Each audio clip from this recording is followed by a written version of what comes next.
This is Sisters Reading Romance Podcast. I'm Ayesha, one half of this podcast. And I'm Lexi, the other half of this podcast. And this week we are very tired. We're very tired. To be fair, self-inflicted tired. This is all Ayesha's faults. It was a good night, though. You cannot deny it was not a good night. Worth it. This week, or this month, we are doing Fairytale Feb. So, I don't know. I picked it in the spirit of Valentine's Day. I thought that was kind of Valentine's Day-esque to do fairy tales. Sure. Although the first two books we picked are dark romances, so they're like different kind of retellings than I think I originally had in mind. I don't know what you originally had in mind, because when you said retellings, I thought of the series, like the Hook series. Yeah, the Never After series. So our first book this month is Hooked by Emily McIntire, and it's a like fractured retelling is what I think she has listed, what she calls it.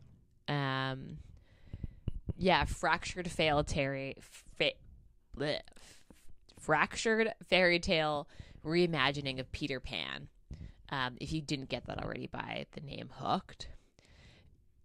And I think that's pretty accurate as a fractured retelling, because in this book, it is a dark romance. So the villain is the hero. Is he, though? I mean, he's definitely more of a hero than some of the other dark romance heroes we've seen. Yeah, I guess. I just wish he was more the villain.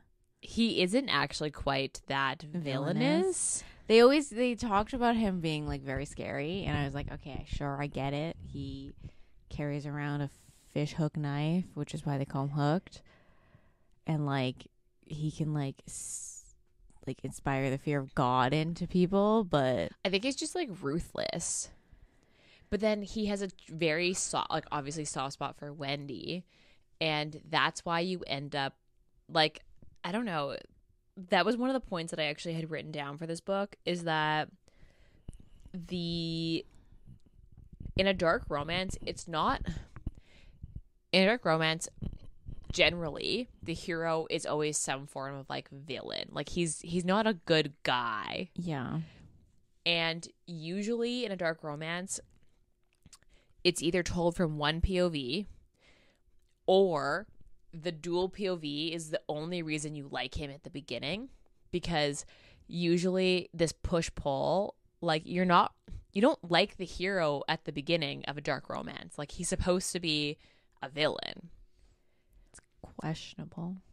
Well, in all the dark romances I've read, you have to, it takes you a while to grow on the hero, which is the point, because he's a villain. I probably have terrible taste in men then, because sometimes I just automatically really like the guy POV. Because Jeremy took a while for me to grow on in God of Wrath, and so did Zayd in the Cat and Mouse duet. And what's the guy's name that was from the Sinners duet? I don't remember his name, but it takes you a while because you're intentionally not supposed to like them because they are the villain.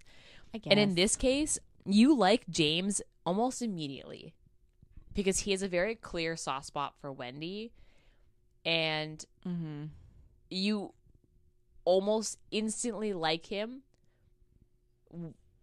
because he's got a soft spot for Wendy instantly. I guess.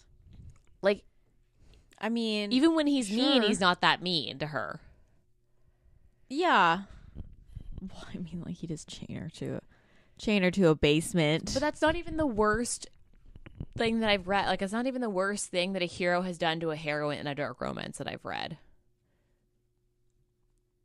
I have read way... I mean, yeah, I've read way worse. This is, tame. And I think that's this one really unique thing about this story. So if you're someone who isn't quite sure you're into dark romances, like this is a good, like I would recommend this to everybody. Like it's a little gory in the way that things are described, but you never get the sense that Wendy's unsafe with James. Even when he's being a villain, she's never really unsafe with him, and like that's not necessarily the case in a lot of other dark romances because the hero is the villain.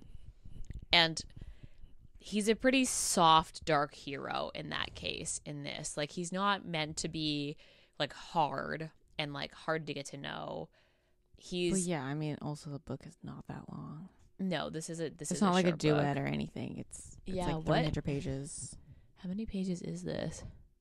340. That's longer than I would have said originally. It didn't feel like it was 340 pages. Yeah. Because this is mafia romance, dark romance. Would you call this mafia? Yeah, I would definitely call this mafia. I don't know if I would label him. They talk about fucking cocaine, but I don't think this is a mafia. This is like, I think mafia is like, this is like a gang, but I wouldn't call him like mafia. But they drug run in and out of other countries. Yeah, okay, fine, I guess. I just I think mafia is like a very distinct, like, the bar that like takes a lot of the scenes take place in is a front for the fucking money. I think, like, yeah. But like, would you label Breaking Bad a mafia? No, but he's just making cocaine. Okay, the dude that gets his face blown off, would you call him part of? Well, he's part of the cartel, but whereas I think, in my opinion, mafia is very like, this had like all the mafia, the Italian things. Mafia, and then there's like Russian. Like, I don't view it as like a mixed bag of people.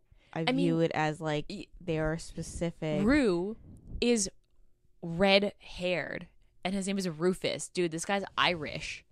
Sure, but okay, whatever. We'll agree to disagree. This is definitely mafia, though. We'll agree to disagree.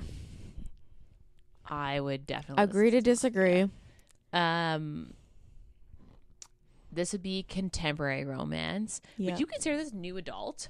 I feel like I would, just based on the way that the style of the writing. It was really easy to follow and understand. That doesn't make it new adult, Ayesha.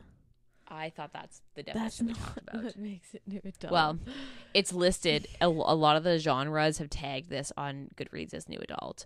And then, yeah, I think retellings is probably the biggest one. Although Emily McIntire specifically doesn't use the words retelling. She used reimagining because the fact that Peter and Wendy obviously aren't together in this book. Yeah. Because, so the characters are obviously Wendy is the heroine. Mm-hmm. James is Hook. Yes. The hero. Peter is actually Wendy's dad, who owns an airline called Neverland. And John is Wendy's brother, which is true. True. You don't get to see Nanny, the dog. No. Smee is... Maybe the Angie, though. Angie was her friend. Maybe is that a play on the dog? Nanny? Because the clock thing comes into play, and I was actually... There's Shmee. There's Tina Bell. Yeah. Is Rufus a character? I don't think Peter so. Pan? But yeah, the Smee. Croc, the crocodile, kind of comes full circle. The clock kind of comes around. Like, she did a really good job kind of weaving in the parts of Peter Pan into this book without it feeling unnatural. I mean, yeah, I guess. Because Croc was what he called his uncle, who wore crocodile leather shoes. No, that's what his underground name was. But he was known for wearing crocodile leather shoes. Yeah. And then the clock came into play because his uncle had a really loud watch, and he could hear it as the only thing he could hear. Well, it's never explicitly said, this will go into trigger warnings, that his uncle sexually abused him. Yes. It's never like, I don't think he ever says it out loud. No. But it is hinted at very strongly that is what happened to him. Mm-hmm. And beatings. Like, yeah, physically and sexually abused think him. There's something with a knife. They did knife play while he was basically, like, sexually abusing him. Yeah. So you do, like, it's never explicitly said, but it is hinted at. And then, like, other trigger warnings, like, I mean, choking is, like, a really big part of this book because that's something that they both partake in for pleasure. Mm-hmm.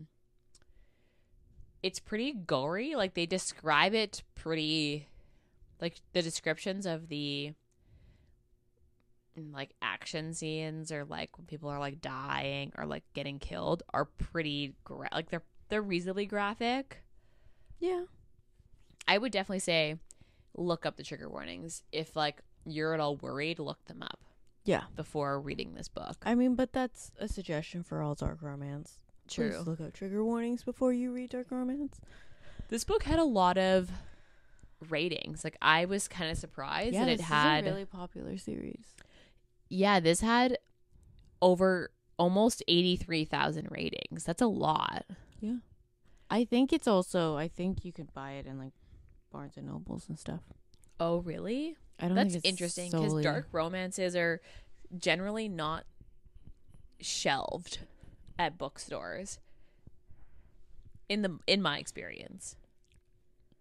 Because it says a 3.89 rating with 82,000 ratings. I thought that was a pretty accurate rating. Yeah. Would you? Because yeah, I think that's pretty accurate. Pretty accurate. This book is dual POV, and it's book 1 of the Never After series, but they're all standalones. They're not connected. I was just waiting for them to, because the next book is the Jasmine. Yeah, with Jafar, but they never introduce any of them, and I was just, like, waiting for them to be introduced. Yeah, I think Scarred. Two of them are connected. I think there's a Wizard of Oz. Yeah, the Wizard of Oz, and then I think there's another one. And I think those two are connected. The last book is meant to come out this year, it looks like. Book 4. I have to read this one. I don't know what this one's a retelling of. What one? Twisted. That's the Aladdin retelling. No. Yeah. Oh. That's the Aladdin retelling. Because she's in love with a servant who's But then no, Aladdin, and then Jafar is the right-hand man of her dad. But Scarred is an Aladdin retelling. No, Scarred is the Lion King retelling. Oh, get it? Because Scar. There. Okay. Yeah. Okay. There we go. That's why I had them mixed up. But okay. So then they're not connected then, because it's Lion King retelling, Wizard of Oz retelling, Aladdin retelling, and then the last one at the back of the Kindle edition of Hooked, it tells you what retelling this is, but I don't remember what it is. It's called Crossed. I think that's Little Mermaid. Ooh, I think Ursula and I think you. Yes. Yeah, I was gonna say. I was gonna say. I am right. so good at this, guys. Because that does sound familiar, and some of the things on it at Goodreads confirms that. So they're all standalones, which is kind of nice because you don't have to read them in order because they're not connected at all. But this is book 1, and this is probably the most popular of them. It has the most ratings. I mean, it's been out. This is 2021. This hasn't been out that long for 82,000 ratings. Yeah. That's a lot. People love a good retelling, man. They also love a good dark romance. And this is like very entry-level dark romance. Yeah. So as you said, main characters, Wendy Michaels. Yeah. And so his name, was it supposed to mean something? It's like James Barry? No, but I think if you watch the, Is that what Hook's name is actually? I think what is that what the one with Robin Williams in it? I don't remember. What's that one movie called? Yeah, But I that think is they do true. say what What his Captain real Hook's name is? name is. But I also think probably in the actual story of Peter Pan, It they might probably say that. because I don't ever remember that. But so I mean, is it also James- kind of an age gap? Because he's He's like 26, yeah 27. he's I don't 26, think he's, and like she's 5 years older than her. 20, turning 21 in this Yeah. book, and then John's 16. Yes.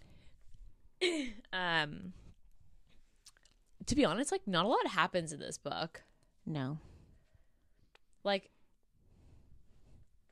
and the last chapter is the second to last chapter is basically when all shit happens. Yes. Like it all just like comes to head because like basically what happens is that like. Actually, I guess we should read the back of the book before I You tell should you read the back of the book. Okay, I will read the back of the book. I seem to be stumbling through these recently, so Maybe we'll switch it up. you'll read it. I'll attempt to read it. You can take the next one. Okay. He wants revenge, but he wants her more. James has always had one agenda: destroy his enemy, Peter Michaels. When Peter's 20-year-old daughter, Wendy, shows up in James' bar, he sees his way in. Seduce the girl and use her for his revenge. It's the perfect plan. Until things in James' organization begin to crumble. Suddenly, he has to find the traitor in his midst, and his plan for revenge gets murkier as James starts to see Wendy as more than just a pawn in his game. Wendy has been cloistered away most of her life by her wealthy, cold father. But a spontaneous night out with friends turns into an intense and addictive love affair with the dark and brooding James. As much as she knows James is dangerous, Wendy can't seem to shake her desire for him. But as their relationship grows more heated and she learns more about the world he moves in, she finds herself unsure if she's falling for the man known as James or the monster known as Hook. That's pretty accurate. I don't even think she doesn't know that he's Until like a halfway. like literally Like, she knows his nickname is Hook, but she doesn't like really understand what he does. Yeah, she doesn't understand that he's like A bad guy. yeah. She just thinks that like He's a rich businessman. he's a rich businessman and they call him Hooked because he's like ruthless or something.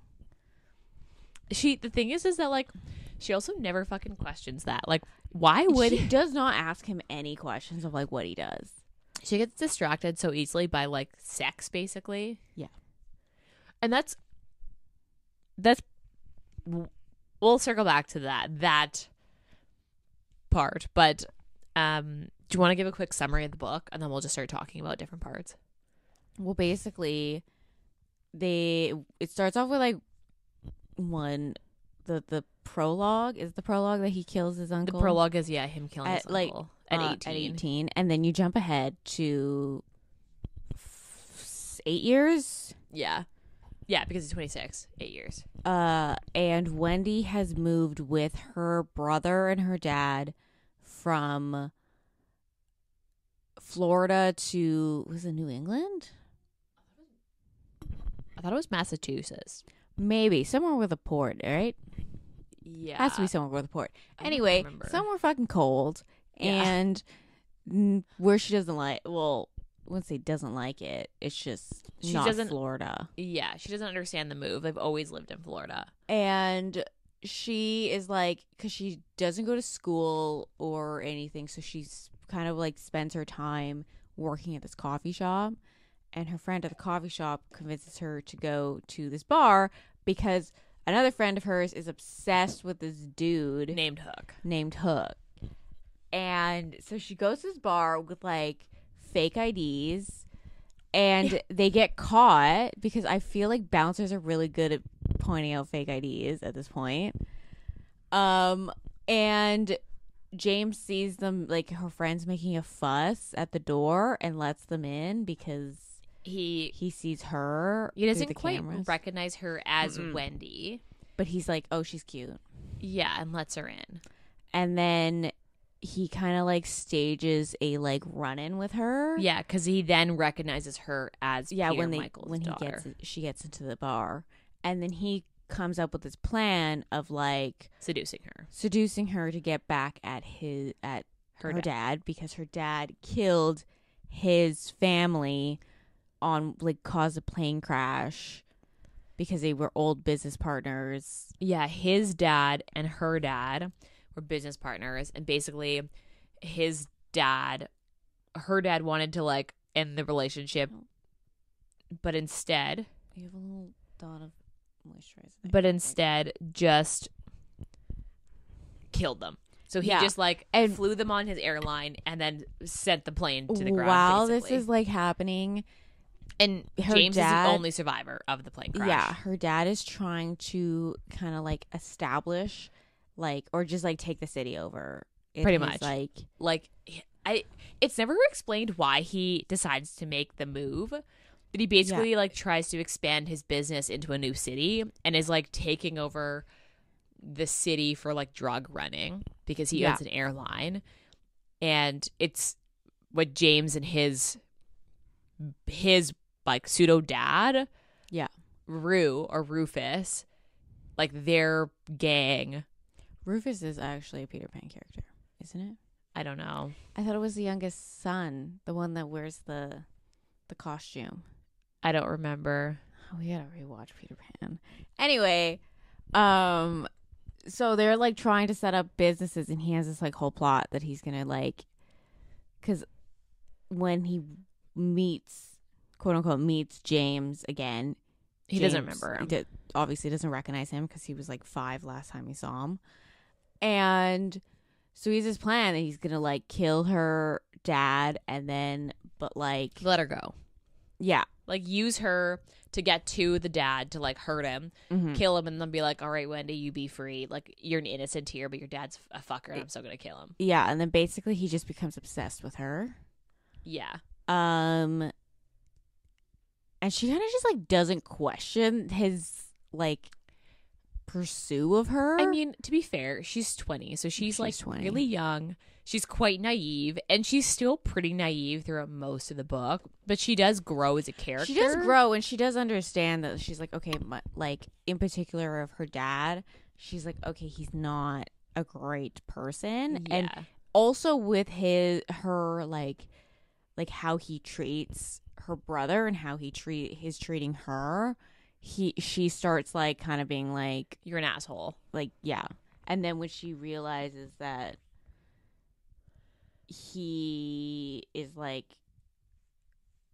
I don't want to say taunting James, but like something to there, like obviously there's business and there's like history there, that she's like, oh, so he's not a good person. Yeah. And like basically when James lives on a fucking yacht. I thought that was a really... I mean, to be fair, it's called the Tiger Lily, so that does make sense for, like, the retelling. But it was really random. I was like, this is the most random thing for him to want to live on a fucking yacht. I thought how that they were going to weave that in is that he was going to have a boat that they did all their, like, murders on, so they could go out to the sea and dump bodies, and it was going to be called the Tiger Lily. No, he lives on a... But he legit lives on it. He lives on a yacht. And yeah, basically it's just James trying to get revenge on her dad. Falling in love with Wendy. And then he's like, oh, I'm not going to let... Like, he basically is like, I'm going to keep her. And he's going to find a way to keep her. Yeah. And then shit starts hitting the fan because he thinks it's her dad retaliating and trying to, like, push him out.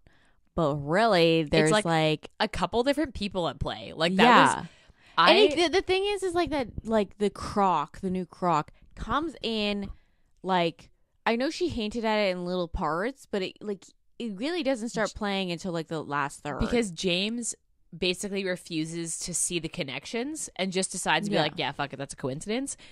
And so you're kind of seeing it, but you're not quite sure how it's going to play out. To be honest, one of the things that I was actually surprised about was I knew that Smee was going to come back and something, like he was going to play some sort of part in something. Yeah. But I thought he was going to come back a good guy. I did not expect him to be the bad guy. Like I actually did not see that coming.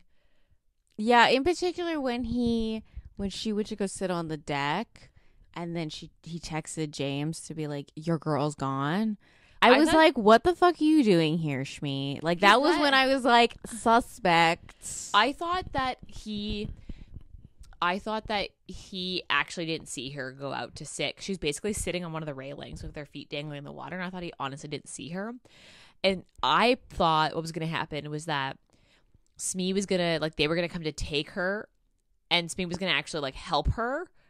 Like, and he was going to, like, defend her or something like that. Like, I thought he was going to be a good guy. I did not expect him to turn around and actually be the bad guy.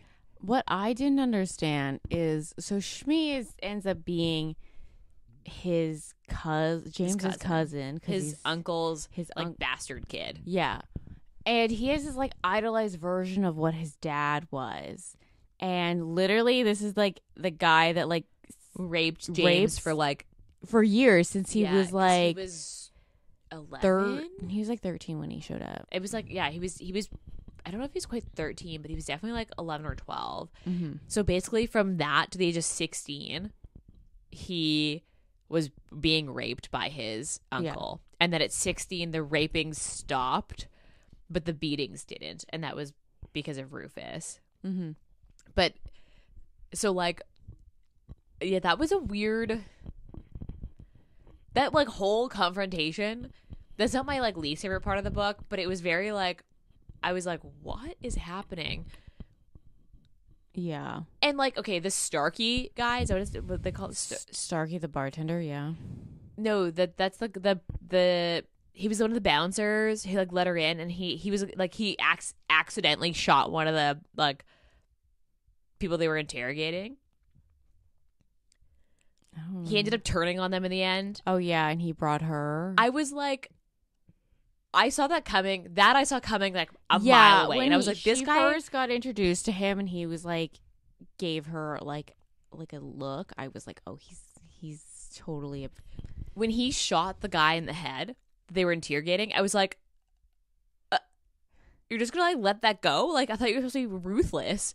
Like I thought you were. I was like, I thought James was gonna fucking kill him, but instead he was like, "Yeah, dude, don't do that again." And I was like, yeah, you didn't really anticlimactic. You didn't really have any evidence that James was this big scary guy.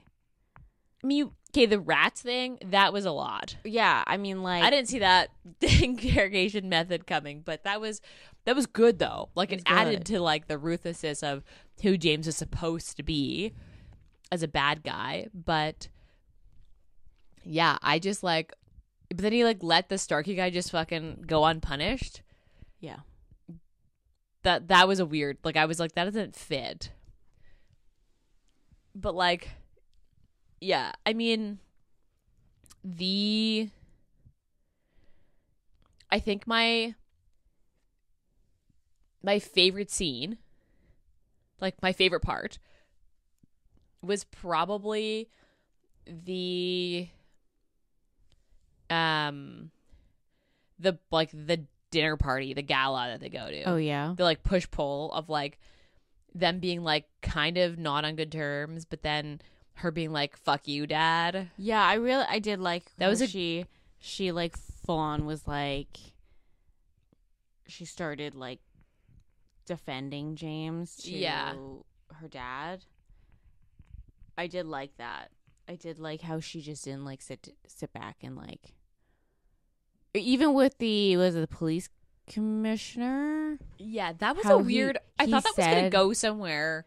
Like come full circle because to why they were introduced, but that just was like people that they introduced. Yeah, but I did like when she was actually like starting to like grow a little bit of a spine. Yeah, and be like her own person versus like some little girl. Mm-hmm. I didn't anticipate the brother actually being.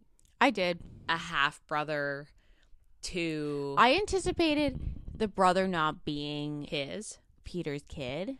I thought it was because she mentioned how John looked a lot like her mom, and I thought it had more to do with like him missing his wife and like him not wanting to like have a reminder of his wife because John looks so much like his wife. Not that she cheated on him and he was a love child and he also killed his wife. Once I kind of saw that like how her dad treated John, and when she was like, "Oh yeah, my mom died in a car accident," I was like, "Oh, she did not fucking die in a car accident. She was murdered." I totally called that. As soon I didn't call him being like a half brother though. Like that was, well, a little bit yes and no, because like when James was like they're old business partners, I was like, oh, something went down. Because I didn't see that coming until it was revealed that John was like not his kid, and then I was like, okay, the mom definitely didn't fucking die. Because to be honest, my least favorite part, actually, do you want to tell what your favorite part of the book is? Dude, you said you had these prepared. I did have these prepared, but I didn't know you meant like part. I thought you meant like in the whole scheme of yeah things. What's your favorite thing about the whole scheme? I kind of just like James in general. Like, I thought he was a really good hero.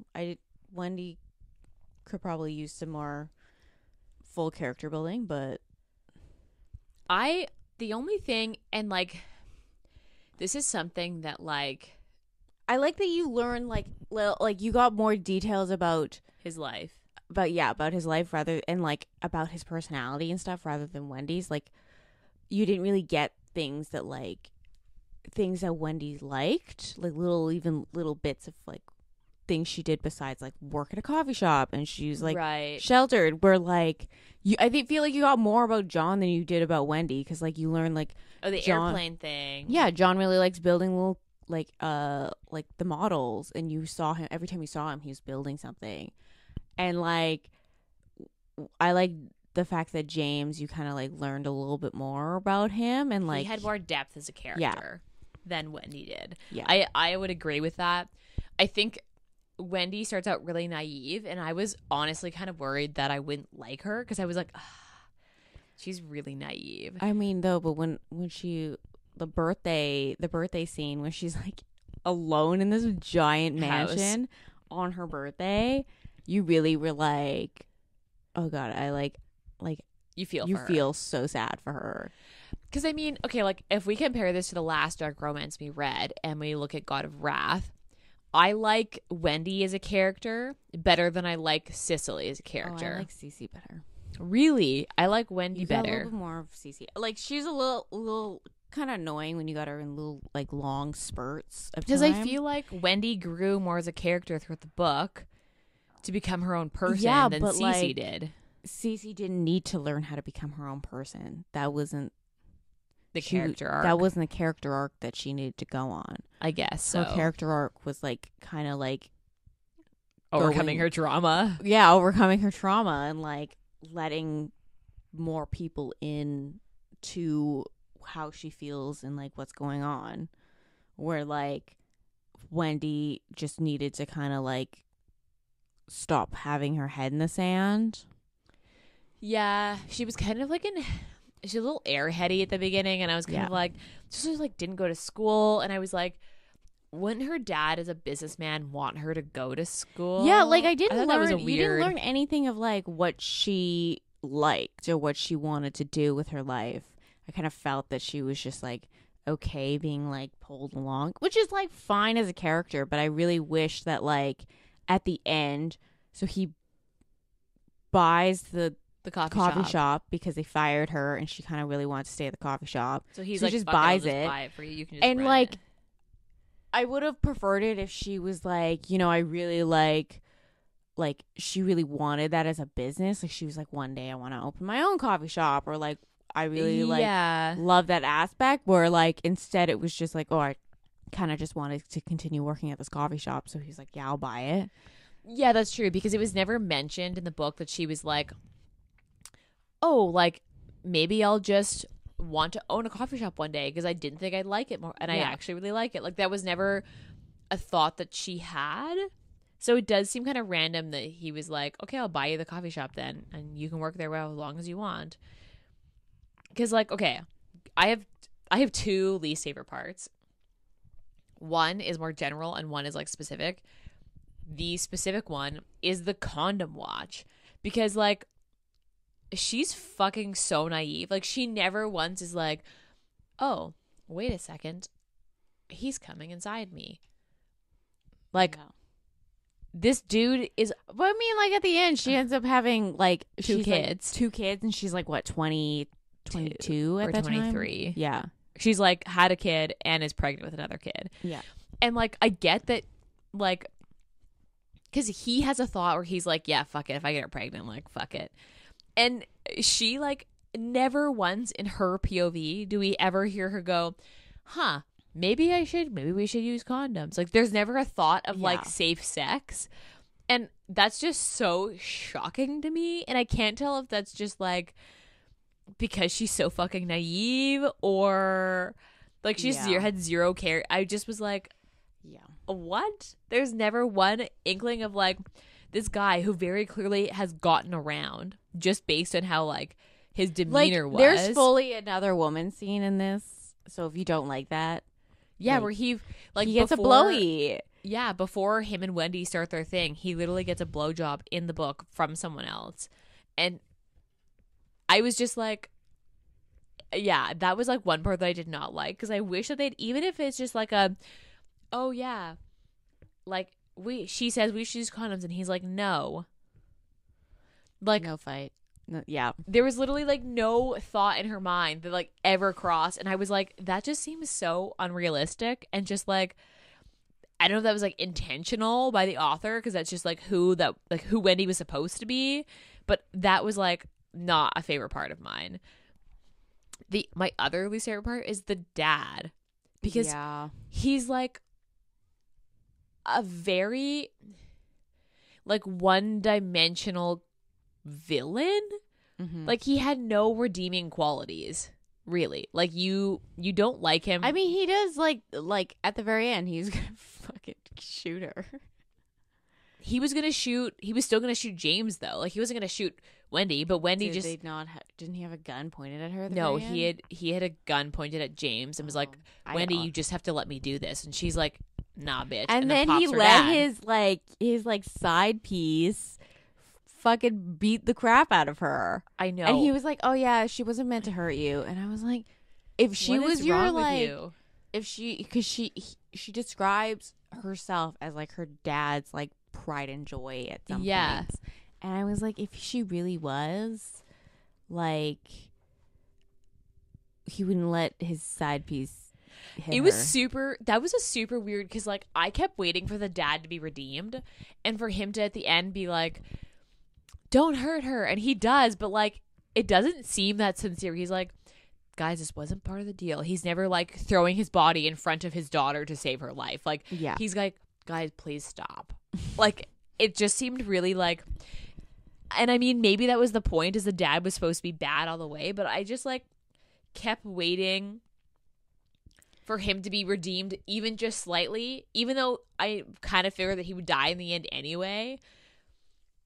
I didn't think that it would just be like he's just bad all the way through. And I wish that he had more like, I guess, depth. Like I wish I could feel for him more and feel the turmoil that Wendy would have killing him. But like it just felt very like a thing that happened. Do you know what I mean? Mm-hmm. And I don't know. I just didn't like that. I just felt like it could have been fleshed out Also, more. it turns out that he's not even the big bad guy. He's just like kind of a guy. All the things that were hits against James and there was Smee's idea. It was Shmee's. So I'm like, what is he doing here? I also was confused as to their connection. Like how it was never explained how Peter and Smee ended up like fucking in a business partner. Like how did they end up together? Like that was just never explained. So I just felt like I had so many more questions at the end of that scene when she like kills her dad, kills Tina Bell. Dude, she blows her fucking brains. That was graphic when they were like, when she like It just shoots her in the head. shoots her in the head, and it describes her like literally like brains like splattering out. I was like, okay, didn't need to know that, but I love it. Fuck Tina Bell. I just expected there to be a little bit more fleshing out of that. But I mean, this was a fairly short book. Like, I think an extra 100 pages would have done this book. Mm-hmm. You would have been able to get more out of it. But it was still a good book. I just, like, wish there was a little bit more there. Because the dad just seemed like such a flat villain. Especially since you find out that Smee is the mastermind the whole time. And then you're like, how the fuck are they even, like, how does this even happen? Like, how are they ever, like, meeting? Yeah, that was a weird one. And the other weird part that I got was like, and maybe this is why this is such a good like entry level like dark romance, is at the end they're like leaving the scene. They're both like have been slightly beaten. James is bleeding. He's bleeding from a and full they stab just wound. like walk back to the car and they find the twins tied to a tree. And I was like, what? I was like, let's be honest. In real life, they would have just killed the two twins. Like, why would they just tie them up there? Like, that seems like a stupid thing. I don't know.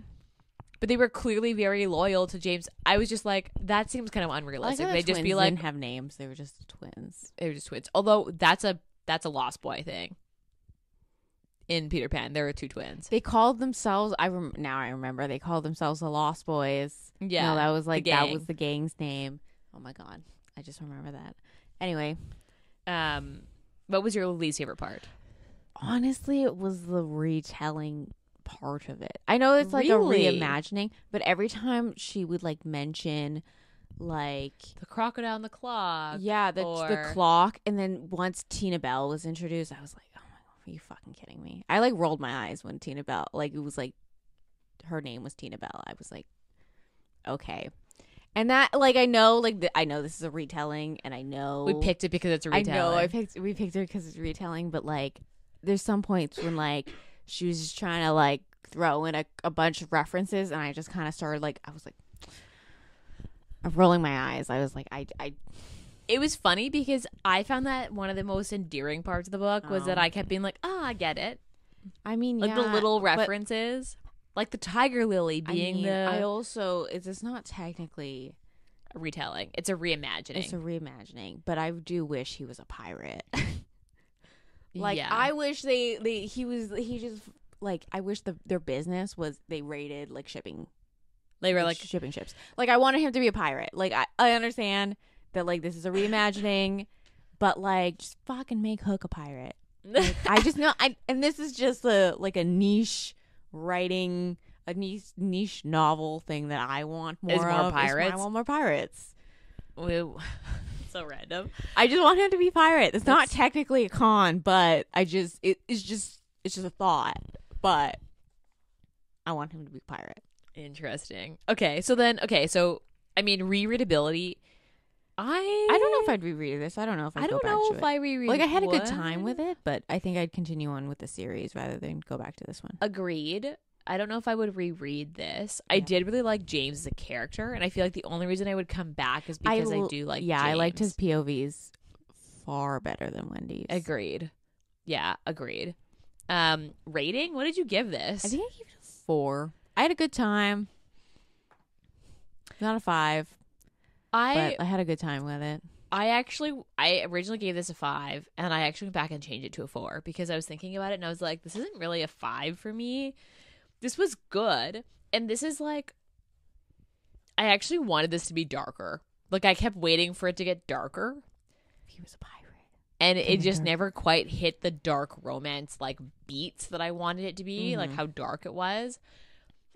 I also feel like I wasn't quite in a mood for any sort of dark romance, and that probably swayed me a little bit. Swayed you. I'm in a mood for something that's not light and fluffy. Okay, so this is probably like, so I had a good time with this book, but like, this is a good like palate cleanser if you're like in a dark romance mood, or you're like really into dark romance, where this is like a lighter side of dark romance where you almost read this after you read a fucking intense one. Like, this is the palate cleanser before you move on to this was my something build else. up because I was waiting for. I know we're not doing this book. We probably could have done it. The Milan one? But Blood of My Monster or Monster, whatever. It's something like that. Yeah. But it's a from Rita trilogy, Kent. and I don't want to. And it's a trilogy, but one. she just released, and I was like, she released it on the 26th. I think like was just the came date. out. And I was like, I was just biding my time to get to the 26th so I could read The new Rita the Kent. new Rita Kent book because I was just like, I didn't know it was a Mulan retelling when I was waiting for it, but we could have did it. We could have. But I think if you're a dark romance bro, you should read another H.D. Carlton book. Those are fucking dark though, so you definitely have to be in a mood. If you're not in the mood, they're gonna be way too dark. I don't know. I'm also like, I've also read like almost all of Rita Kent's books, so I knew exactly what story this was gonna be, and I was like, yes, give it. But like, this was just my build up. This was like, okay, I was in a contemporary, light and fluffy mood, and now I'm like, let's just start leaning towards dark romance. So and I read Hook, and I was like, this is exactly what I needed to build my way up. This is a good build into dark romance or out of dark romance. Like, if you read something really dark, this is like a good follow up where it's like dark romance, but like not quite too dark. Yeah, so I gave this a 4. I would say a 4 is really good. Steaminess, I don't know. I couldn't decide between a 4 and a 3.5. Using 3.5. You think so? They got so repetitive. I think it's because they all happened on the fucking boat too, and the choking happened like every time, which I get is the right after the kink, but yeah, they did feel kind of repetitive, like the same scene over and over again. Yeah, okay, 3.5 then is what I would give. That's true. I give like there are quite a few scenes. Yeah, this is definitely on the steamier side, but they just were a little repetitive for me.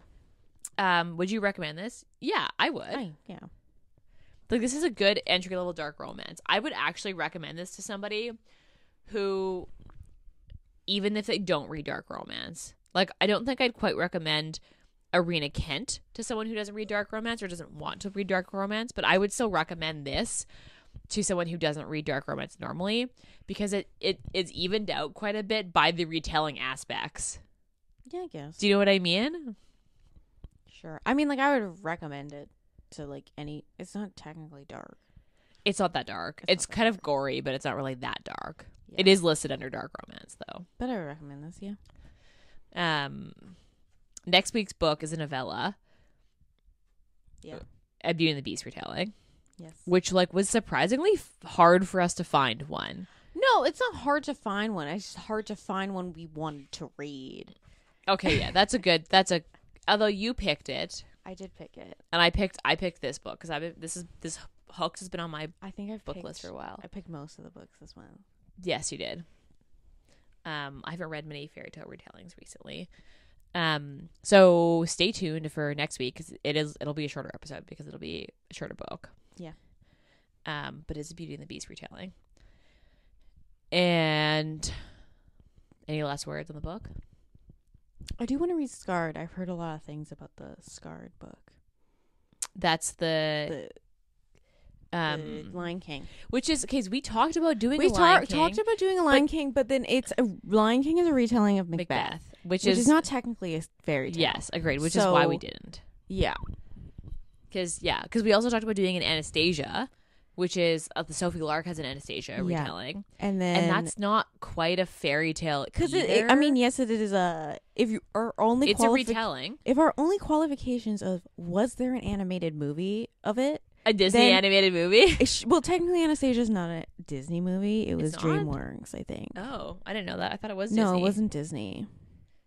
I thought it was. But also with the Anastasia one, we had a argument of whether it's like Anastasia was technically a real life person. Yeah.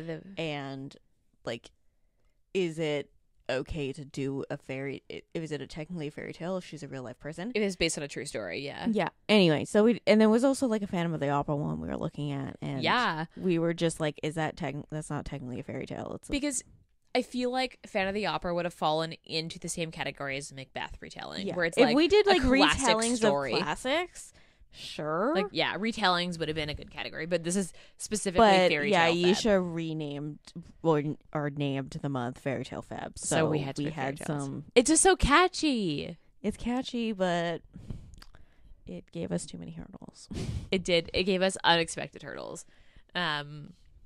Okay, that's all. That's all for this week. Don't forget to rate, review, and subscribe. Tell your friends about us. It's really helpful. You can catch us on Instagram. That's kind of where we're most likely. Yes. And you can always send us emails. And we love book recs, so obviously send them our way as usual. And otherwise, we will be back in your ears next week. Bye.